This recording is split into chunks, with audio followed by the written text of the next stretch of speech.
Hi guys! Welcome back to my channel. Again, my name is Jack. Kumusta po kayong lahat? Okay, so ayan guys, maraming salamat po sa walang sawang pagsubaybay sa ating pong mga reading. And kung ikaw ay bago pa lang sa ating channel, mag-subscribe na po kayo.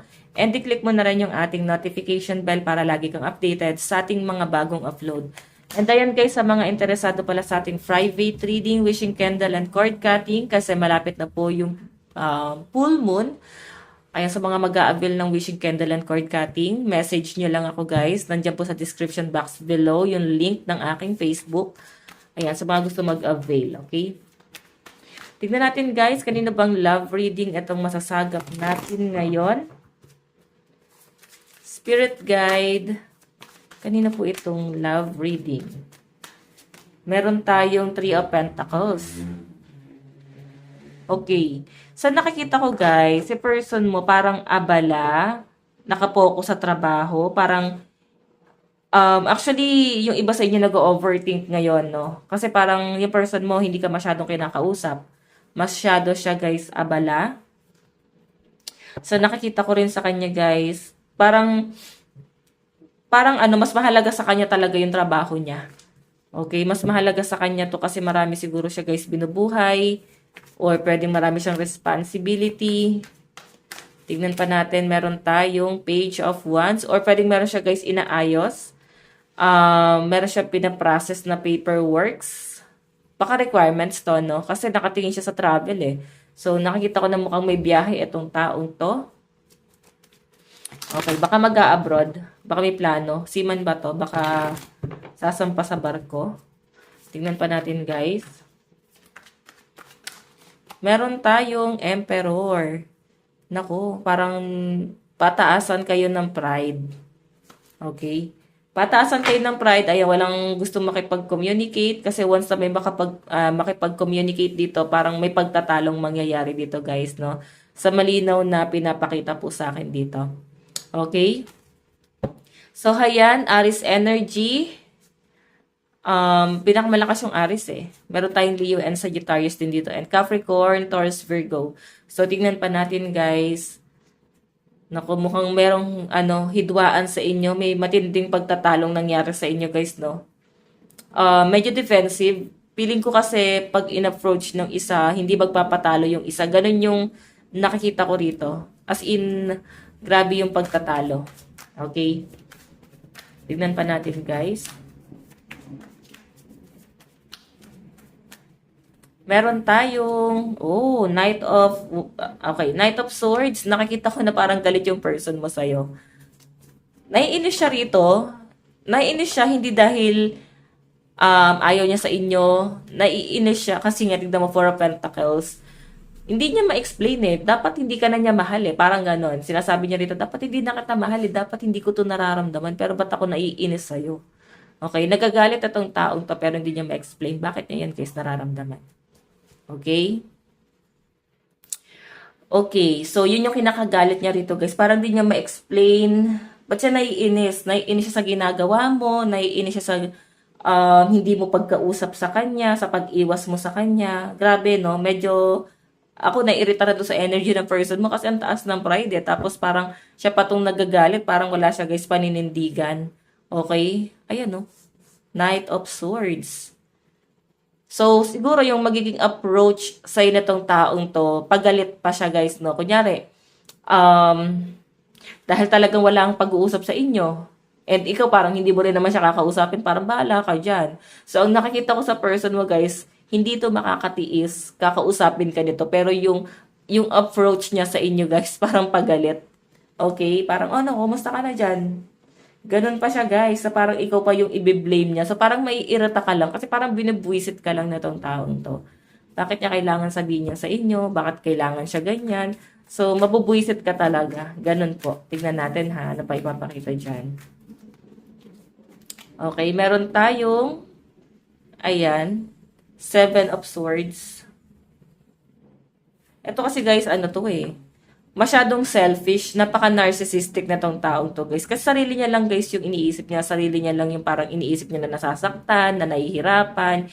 Ikaw, feeling ko mas malalim yung pinaghuhugutan mo, mas marami kang problema mas marami kang pinagdadaanan. Ganun yung nakikita ko din. Etong person na to, guys. Okay?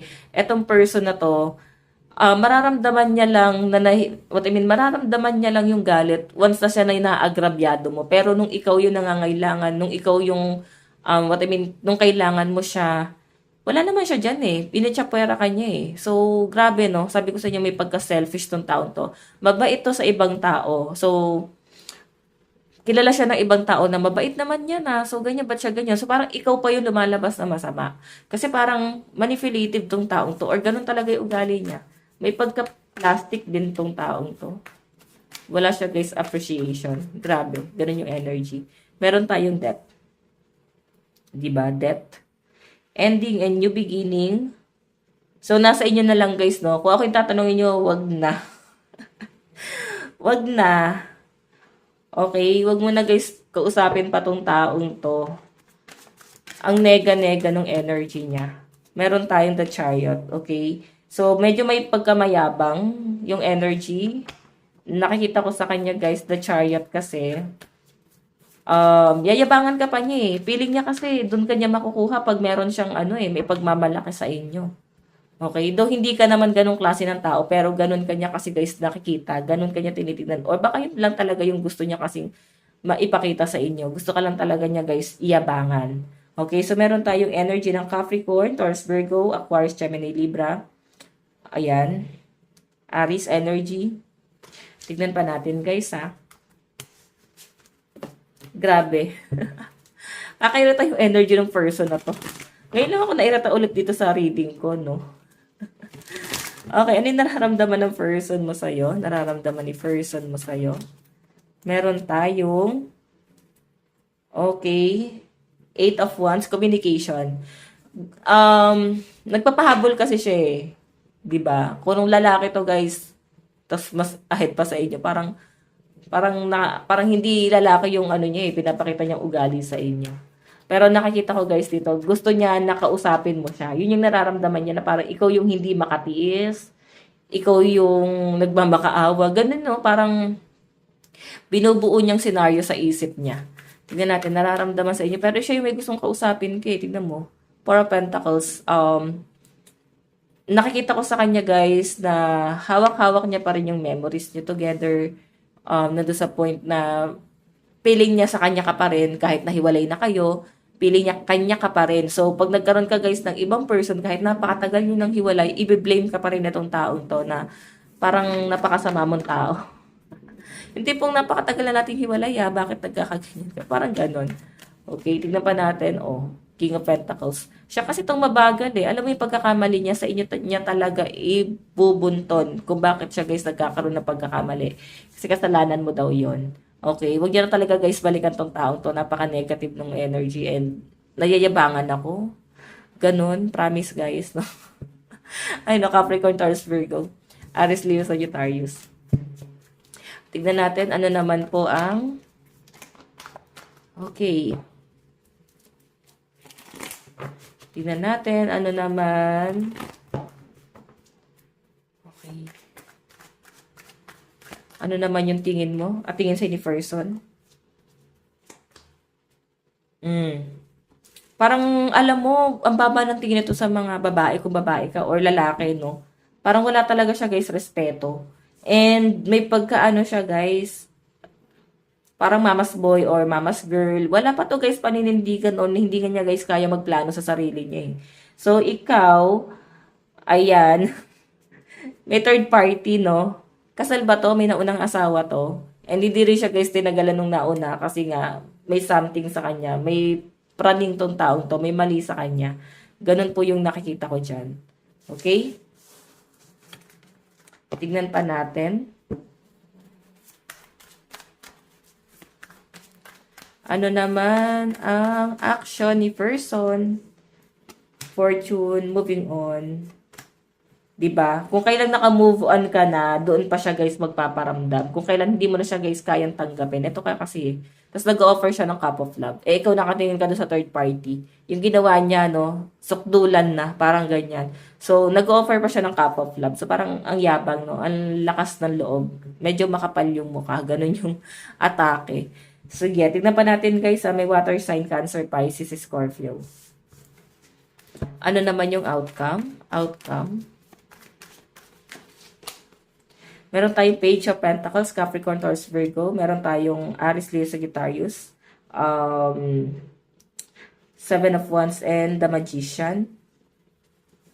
So guys, yung magiging outcome kasi dito, manipulative tong person na to. So pabiktim talaga siya. Ikaw yung i-blame niya para ikaw yung mahabag na, oh nga no, parang may pagkakamali nga ako. Ganun yung nakikita ko guys. So parang itatry niya na i-manipulate ka. Okay, ayan no.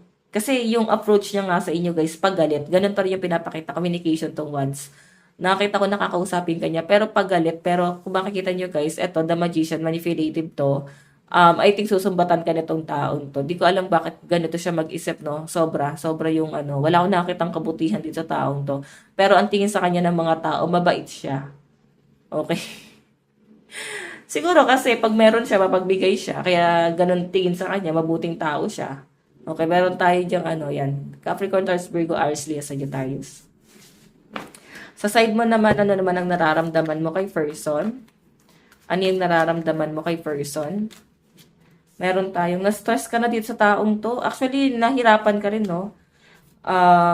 Na-broken hearted ka rin sa kanya. Pero I think marami kang na-realize sa parang, ano bang silbi sa akin na tong taong to? Parang wala ka namang mapapala sa kanya. Lalo na guys, pagdating sa finances, so, pili ko mas maganda pa pera mo sa kanya eh. Okay, mas maganda pa pera mo sa kanya, maghihirap ka dito sa taong to. Isipin mo okay lang kung okay lang kung ganito eh. Okay lang naman eh, kaya mo siyang tulungan kasi pera lang naman. Kung mabait siya, pero yung ugali niya kasi guys, yung mahihirapan kang pakisamahan dito sa taong to. Tingnan mo yung nararamdaman mo sa kanya. Sobrang hirap na hirap kang intindihin, sinaktan ka na itong taong to. Tinuring kanyang kalaban, pwede siya mismo yung nanira sa'yo sa pamilya niya, sa ibang tao. Grabe. Ganon yung atake. So, tignan natin guys. Okay, tignan natin ano naman ang tingin mo kay person. Oh. Alam mo, napaka-toxic talaga nitong taong to. Parang kailangan siya lang yung masusunod. Okay, kung makikita nyo guys, stuck ka dito, 8 of Swords. Stuck ka sa sitwasyon na meron tayong Aquarius, Gemini, Sagittarius, then Cancer. Yung tingin mo sa kanya guys, parang wala ka talaga mapapala, ma-stuck ka lang, malalagay ka lang sa alanganin kung ipipilit mo eh. And napaka-toxic ng relasyon mo sa taong to. The Devil, tas parang may nakikialam pa sa side niya oh. May pakailamera. Okay, parang sa'yo na yung anak mo, no? Kung nanay niya yan or tatay niya, di sa inyo na yung anak mo. O yun na guys, pilit, no? Kasi medyo mama's boy, mama's girl to. Ano yung action mo? O, di ba? Lalayo ka dito eh. Kasi mararamdaman mo na parang maghihirap ka lang sa taong to. Pwedeng may bisyo pa to, sugal. Ayan. Na parang hirap na hirap talaga yung kalooban mo dito, no? Ayan. The Devil tapos the Hierophant. So, ang nakikita ko rito guys, may kakausap, gusto kanyang kausapin ng masinsinan, parang mabait naman siya dito. Once na makuha niya na ulit yung ano mo, loob mo, or pag hindi ka na talaga niya guys mamanipula, magpapakabait naman to na parang akala mo kung sino. So the Hierophant yung energy na nakikita ko dyan, kakausapin ka nito, mahinahon, ganon. Okay, meron tayong Capricorn, Taurus, Virgo sa side mo. Tignan pa natin ano yung outcome. Outcome, Spirit Guide. Oh, 3 of Swords. Naghiwalay kayo dahil sa third party. Okay, pwede ikaw yung nagkaroon ng third party or siya yung may third party. Or pwede hindi mo naman siya guys matatawag na third party. Pwede nagkaroon ka na ng iba. Or pwede nagkaroon na siya ng iba. Pwede naghiwalay kasi. Siguro kasi, feeling ko kasi ikaw yung meron na dito na ina-entertain or nagkaroon ka na ng ibang karelasyon. Pero kino-consider nitong taong to na niloko mo siya. Na ikaw yung nagkaroon ng third party. Siguro ikaw nahirapan sa taong to. So, yung paraan mo is para makamove on is mag-entertain na ng iba. Ayan no, magwawala siya eh. Paranoid lang sa person. Parang magagalit siya guys. Gusto kanya talagang kausapin. Okay, ganun po yung nakikita ko dyan. So, may third party involved. Or hindi talaga siya guys makonsider na third party. Pwede yun lang yung minimension ni person na nilagay mo siya sa third party pero wala naman. Okay, meron tayo Aquarius, Gemini, Libra. Kuha tayo guys ng tatlong cards sa napapunta tong relationship na to. Meron tayong Page of Swords. Wala nakarecover ka na sa kanya guys eh. Tignan mo, kahit paikutin ka pa niya, tumalikod ka na rin dito eh. Eight of Cups. Tinalikuran mo na. Parang wala ka naman mapapala sa taong to. So, paulit-ulit lang guys na kaguluhan. Parang hindi mo rin siya guys nakikitaan ng stability or at least wala talaga. Wala talagang, parang pili mo wala ka mapapala sa kanya. So, parang mas pinagana mo yung pagiging practical sa sitwasyon. Okay, pinalaya mo tong taong to guys. Kasi kahit man lang malawak na pag-unawa, hindi mo man lang makita sa taong to. Okay, love advice. Free yourself. Di ba? Palayain mo na yung sarili mo. Though pinalaya mo naman na. Nakikita ko naman sa'yo. Siguro naiisip mo pa rin. Pero palayain mo na yung sarili mo dito. Meron tayong playfulness. Ayan, merong someone new na sweet sa'yo. Okay, or meron kang ina-entertain or paparating sa inyo. Kasi ngayon pa lang nakikita ko nag-self-love ka. Oh. Okay, so patayin ng isa pa. Meron tayong passion. So kung makita nyo guys, may someone new na paparating sa inyo at sobrang passionate sa inyo tong taong to. Nakikita ko yung love, napaka-matured. Yung person mo kasi, no, yung ex mo parang immatured eh. Sabihin natin na mas matanda siya sa inyo, pero parang napaka-immatured nung taong yon. So, parang ikaw nagiging nanay ka or nagiging tatay ka. Parang magulang ka niya, no? Kasi ang hirap niya, guys, unawain. Message sa inyo na tong taong to. I love you so much, di ba? Mahal ka daw niya. Pero ikaw, nasa inyo yan, guys. Okay? Tignan pa natin. Meron tayong I miss you. So, kaya siya, guys, nag-aalburuto ng ganyan kung ba't pinapakita niya yung galit niya sa inyo. Kasi, hindi niya matanggap eh. Di ba? Bakit nagawa mo yon or bakit nakayanan mong gawin yan sa kanya? Kasi siguro naging kampante siya na hindi mo yung gagawin sa kanya. Naramdaman niya na baliw ka sa kanya noon and naka-move on ka. Pero nakita ko sa kanya, mahal na mahal ka nito at sobrang miss na miss ka. Kaya magkapansin pa yan sa inyo. Okay, tignan natin guys, message. Meron tayong, what's the point of it all? So, siguro, kina-question niya, bakit dumating ka pa sa buhay niya? Bakit ganito yung kinahinatnan? Hindi niya nga kasi guys nakikita yung problema. Kaya siya ganyan. 'Di ba? Manhid lang, 'di ba? So guys, ayan, meron tayong Cancer, Pisces, Scorpio, Aquarius, Gemini, Libra. So ayan guys, ito lang naman po ang inyong daily love reading. Sa mga interesado pala sa ating private reading, i-message nyo lang ako guys sa aking Facebook. Iiwan ko na lang po yung link ng aking Facebook sa atin pong description box below. And again, sa mga gusto guys humabol sa ating wishing candle and cord cutting ngayong full moon, limited slot lang to guys. Kasi tuwing full moon lang po ako nagko-cord cutting and nag-wishing candle. Okay? So habol na kayo. Sa mga interesado lang naman guys, walang pilitan to. So yun guys, maraming salamat. Bukas po ulit. God bless and love you all. Bye-bye!